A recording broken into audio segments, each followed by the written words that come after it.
Praise the Lord. அன்புக்குரிய கர்த்தருடைய பிள்ளைகளே, ஆண்டவர் இயேசு கிறிஸ்துவின் ஈடு இணையற்ற நாமத்தினால் உங்களுக்கு எங்களுடைய SJCC மினிஸ்ட்ரி சார்பாக கிறிஸ்மஸ் மற்றும் புத்தாண்டு வாழ்த்துக்களை தெரிவித்துக் கொள்கிறோம். மகிழ்ச்சியாக இருப்பீங்கன்னு நினைக்கிறேன். உங்கள் சந்தோஷம் இன்னும் பெருக கர்த்தருடைய ஊழியக்காரனாய் வாழ்த்துகிறேன். இந்த நாட்களிலே நாம் எல்லாம் கிறிஸ்மஸ் கொண்டாட்டத்திற்காக ஆயத்தமாய் கொண்டிருப்போம். அநேக நேரங்களிலே கிறிஸ்மஸ் என்றால் என்னவென்று தெரியாத அநேகர் கிறிஸ்மஸ் கொண்டாடி கொண்டிருக்கிறார்கள். ஆகவே அவர்களுக்கும் கிறிஸ்மஸை குறித்து நன்கு அறிந்த உங்களுக்கும் சேர்த்து கிறிஸ்மஸை குறித்த ஒரு சில காரியங்களை தேவனுடைய வார்த்தையிலிருந்து உங்களுக்கு பகிர்ந்து கொள்ள விரும்புகிறேன். கிறிஸ்மஸ் என்றால் என்ன என்பதை குறித்து இந்த நாளில் நாம் அறிந்து கொள்ள சில வேத சத்தியங்களை அறிந்து கொள்ள போகிறோம். வேதாகமத்திலே லூக்கா 2ஆம் அதிகாரம் 10ஆம் வசனத்திலிருந்து கிறிஸ்மஸை குறித்த சில நல்ல தகவல்களை இன்றைக்கு அறிந்து கொள்ள போகிறோம். தேவதூதன் அவர்களை நோக்கி பயப்படாதிருங்கள், இதோ எல்லா ஜனத்துக்கும் மிகுந்த சந்தோஷத்தை உண்டாக்கும் நற்செய்தியை உங்களுக்கு அறிவிக்கிறேன். ஆமென். கவனிங்கள் தேவனுடைய பிள்ளைகளே, தேவதூதன் ஆண்டவர் இயேசு கிறிஸ்து இந்த பூமியிலே பிறந்த பொழுது வானத்திலிருந்து தோன்றி பூமியிலே தோன்றி மிகுந்த சந்தோஷத்தை உண்டாக்கும் நற்செய்தி என்று சொல்லி பூலோகத்தில் இருக்க மக்களுக்கு அறிவிக்கப்படுகிறது. அப்படியானால் கிறிஸ்மஸ் என்றால் என்ன? மிகுந்த சந்தோஷம். அதனுடைய அர்த்தம் மிகுந்த சந்தோஷத்தை நாம் ஒவ்வொருவரும் பெற்றுக்கொள்ள வேண்டும் என்பதுதான் கிறிஸ்மஸ் உடைய உண்மையான அர்த்தம். இன்றைக்கு அநேகர் கிறிஸ்மஸ் நாட்களிலே சோகமாக இருக்கிறதையும் கவலையோடு இருக்கிறதையும் பலவீனங்களை பற்றி உயர்த்தி பேசுவதையும் பார்த்து கொண்டிருக்கிறோம். இந்த நாட்களில் நீங்கள் எல்லாரும் சந்தோஷமா இருக்கணும். வேதம் சொல்லுகிறது, கர்த்தரிடத்தில் மனமகிழ்ச்சியாயிரு, அவர் உன் இருதயத்தின் வேண்டுதலை உனக்கு அருள் செய்வார் என்று. வருடத்தின் கடைசியிலே நிறைவேறாத நிறைய ஆசைகள், உங்கள் ஜெபங்களுக்கு பதில் வரவில்லை என்று நீங்கள் ஒருவேளை புலம்பிக் கொண்டிருக்கலாம். அல்லது இந்த ஆண்டிலே கர்த்தர் கொடுத்த வாக்கு தத்தங்கள் இன்னும் நிறைவேறவில்லை என்ற ஒரு வருத்தங்கள் உங்களுக்கு இருக்கலாம். இவைகள் எல்லாவற்றின் மத்தியிலும் இந்த நாட்களில் சந்தோஷமாய் இருங்கள். நிச்சயம் கர்த்தர் உங்கள் துக்கத்தை சந்தோஷமாய் மாற்றி இந்த கிறிஸ்துமஸை சிறப்பாய் கொண்டாட கர்த்தர் உங்களுக்கு அருள் புரிவாராக. விசேஷமாய் கிறிஸ்துமஸ் என்றால் என்ன என்பதை ஒரு சில காரியங்கள் மூலமாய் விளக்குகிறேன். ஒன்று, சந்தோஷம்தான் கிறிஸ்துமஸ் உடைய அடையாளம். ஆகவே ஒவ்வொருவருடைய வீடுகள் அலங்கரிக்கப்பட்டிருப்பது, சபைகள் அலங்கரிக்கப்பட்டிருப்பது, அந்த திருச்சபை இருக்கிற வீதிகள் அலங்கரிக்கப்பட்டிருப்பதெல்லாம் ஒரு புறம் இருந்தாலும் நம்முடைய முகம் அலங்காரமாய் இருக்க மகிழ்ச்சி என்பதை கொஞ்சம் கூட்டிக் கொள்ளுங்கள். சந்தோஷமாயிருங்க, சிரிச்சு ஸ்மைல் அவர் ஸ்டைல் என்று சொல்லி உங்களுடைய ஸ்டைலே ஸ்மைலாக இருக்கணும். சந்தோஷமா இந்த கிறிஸ்மஸை கொண்டாடுங்க. நம்பர் 1, கிறிஸ்மஸ் என்றால் என்ன என்று யாராவது கேட்டாங்கன்னா நீங்க தைரியமா சொல்லுங்க, சந்தோஷம். சந்தோஷம் தான் கிறிஸ்மஸ் உடைய உண்மையான அர்த்தம். நம்பர் 2, அதே அதிகாரத்தில் தேவதூதன் தோன்றி பயப்படாதிருங்கள் என்று சொல்லி பூலோகத்துள்ள மக்களுக்கு அறிவிக்கப்படுகிறது. கிறிஸ்மஸ் என்றால் 2வது காரியம், பயத்தோடும் கண்ணீரோடும் கவலையோடும் வியாதியோடும் எதிர்கால குழப்பங்களோடும் இருக்கிற மக்களை பார்த்து பிசாசின் பிடியிலே சிக்கி தவித்த இந்த பூலோக மக்களை மீட்டெடுப்பதற்காக வானத்திலிருந்து தூதன் பூமிக்கு இறங்கி ஆண்டவர் இயேசு கிறிஸ்து பிறந்த பொழுது பயப்படாதிருங்கள் என்று சொல்கிறார். ஆகவே கிறிஸ்மஸ் என்றால் பாதுகாப்பு என்று பொருள். பூமியிலே கண்ணீரோடு கவலையோடு பிரச்சனையோடு இருக்க எல்லாரையும் பார்த்து பயப்படாதீங்க, ஏன்னா எல்லாவற்றிலிருந்து பாதுகாக்கிறவர் இந்த பூமிக்கு வந்து விட்டார், பிறந்து விட்டார். ஆகவே கிறிஸ்மஸ் என்றால் என்ன என்றால் பாதுகாப்பு. ஆகவே இந்த கிறிஸ்மஸை கொண்டாடுகிற நீங்கள் எதை குறித்தும் கவலைப்படாதீர்கள். உங்களுக்கு ஒரு நல்ல பாதுகாப்பை தர ஒரு நல்ல பாதுகாவலர் இந்த பூமியிலே பிறந்திருக்கிறார். கர்த்தர் உங்களை ஆசீர்வதிக்கட்டும். 3வது காரியம், மத்தேயு 1ஆம் அதிகாரம் 21ஆம் வசனத்தை வாசித்தீர்களானால் இப்படி போடப்பட்டிருக்கும், அவள் ஒரு குமாரனை பெறுவாள், அவருக்கு இயேசு என்று பெயரிடுவாயாக, ஏனெனில் அவர் தமது ஜனங்களின் பாவங்களை நீக்கி அவர்களை ரட்சிப்பார் என்றான். கவனிங்கள், ஆண்டவர் இயேசு கிறிஸ்து பூலோகத்தில் பிறந்த பொழுது அவருக்கு பெயரிடும்படிக்கு தேவதூதன் இப்படி சொல்லுகிறார், அவருக்கு இயேசு என்று பெயரிடுவாயாக, ஏனென்றால் பூமியில் மக்களுடைய பாவங்களிலிருந்து அவர்களை ரட்சிப்பார். ரட்சிப்பு என்றால் என்ன? விடுதலை. இந்த கிறிஸ்மஸ் நாட்களிலே என்ன கிறிஸ்மஸ் இது, ஏன் இப்படி கொண்டாடுறீங்கன்னு கேட்டா கிறிஸ்மஸ் உடைய அர்த்தம் சொல்லுங்கன்னா விடுதலை. கிறிஸ்மஸ் நாட்களிலே யாராகிலும் பாவத்திலே அல்லது சாபக்கட்டுகளிலே யார் இருந்தாலும் ஒரு முறை உங்கள் அருகாமையில் இருக்கிற தேவாலயத்துக்கு செல்லுங்கள்.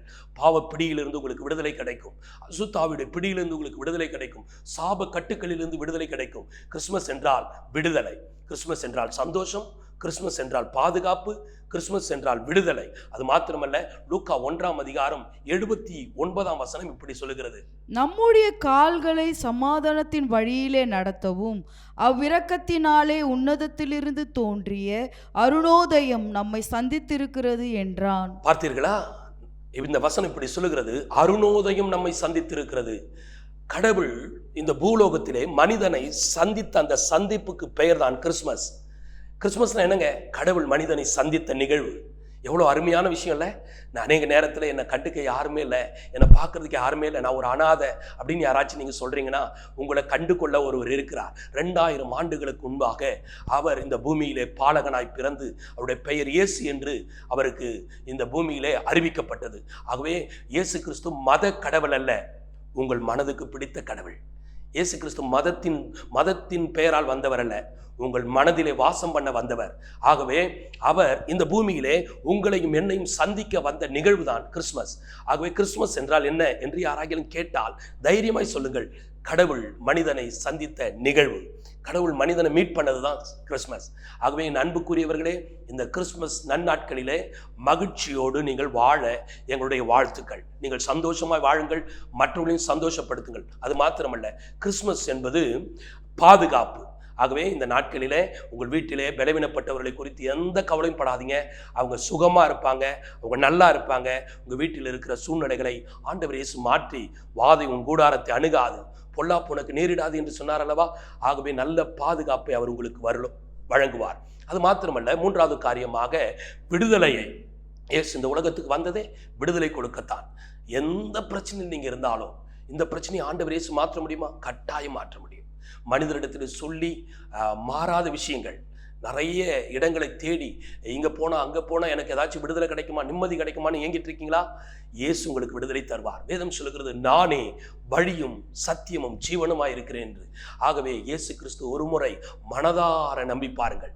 இந்த நிகழ்ச்சியை பார்க்கிற நீங்கள் இயேசு கிறிஸ்துவை இதுவரையிலும் நேசிக்க மனதில்லாது இருந்தால் ஒரு முறை நம்பி தான் பாருங்களேன். இந்த கிறிஸ்துமஸ் நாட்களில் பக்கத்தில் இருக்க சர்ச்சுக்கு போய் பாருங்களேன்.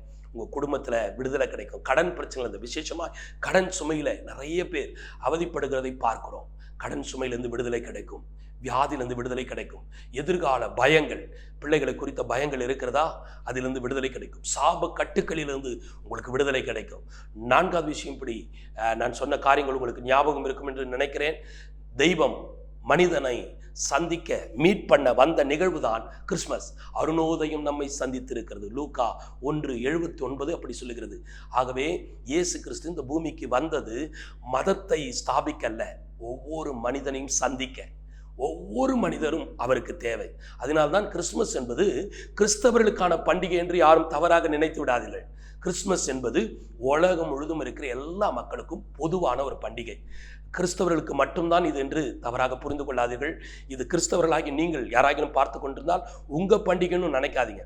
உலகம் முழுதும் இருக்கிறவர்களுக்கு ஒரே ஒரு பண்டிகை இருக்குது அப்படின்னா நான் தைரியமாக சொல்லுவேன், அது ஆண்டவர் இயேசு கிறிஸ்து பிறந்த கிறிஸ்மஸ் பண்டிகை தான்.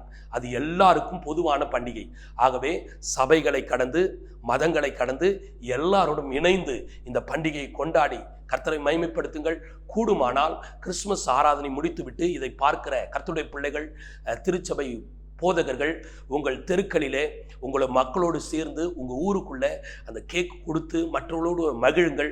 கர்த்தர் உங்களை ஆசீர்வதிப்பார். ஏன் என்று சொன்னால், கிறிஸ்மஸ் என்பது ஒரு குறிப்பிட்ட மதத்தையோ குறிப்பிட்ட நபர்களையோ குறிப்பிட்ட இனத்தையோ சார்ந்ததல்ல, எல்லாருக்கும் பொதுவான ஒரு பண்டிகை. ஆகவே எல்லாரும் கொண்டாடுங்க, எல்லாரும் சந்தோஷமா இருங்க. ஒரு செய்தி ஒரு சிலருக்கு சந்தோஷத்தை கொடுக்கும், ஆனால் கிறிஸ்துமஸ் என்பது எல்லாருக்கும் சந்தோஷத்தை கொடுக்கக்கூடிய ஒரு நல்ல நற்செய்தி. ஆகவே இந்த நற்செய்தியை சொல்ல வர்றவங்களை உங்கள் ஏரியாவில் யாரும் தடுத்துடாதீங்க. அது ஒரு பாக்கியம். அவர்களோடு கூட நீங்களும் இணைந்து கொண்டு இந்த கிறிஸ்துமஸ் நாட்களிலே நீங்கள் துயரம் இல்லாமல், துக்கம் இல்லாமல், கவலைகளை மறந்து, ஜாதி மத இன வேறுபாடுகளை கடந்து மகிழ்ச்சியோடு படைத்த கடவுளை சந்தோஷமாய் கொண்டாட ஒருமனப்படுங்கள். சந்தோஷமாய் இருங்க. உங்களை கர்த்தருடைய ஊழியக்காரனாய் மனதார பிதா, குமாரன், பரிசுத்த ஆவி நாமத்தினாலே வாழ்த்துகிறேன். இந்த செய்தி உங்களுக்கு பிரயோஜனமாக இருந்தால் எங்களோடு கூட தொடர்ந்து ஸ்கிரீனில் தெரிகிற நம்பருக்கு தொடர்பு கொள்ளலாம். உங்களுக்காக எப்பொழுதும் 24 மணி நேரம் ஜெபிப்பதற்காக எங்களுடைய குழுவினர் காத்திருக்கிறார்கள். God bless you. கர்த்தர் உங்களை அளவில்லாமல் ஆசீர்வதிப்பாராக. மீண்டும் சந்திப்போம். பாய். கர்த்தர் உங்களை ஆசீர்வதிப்பாராக.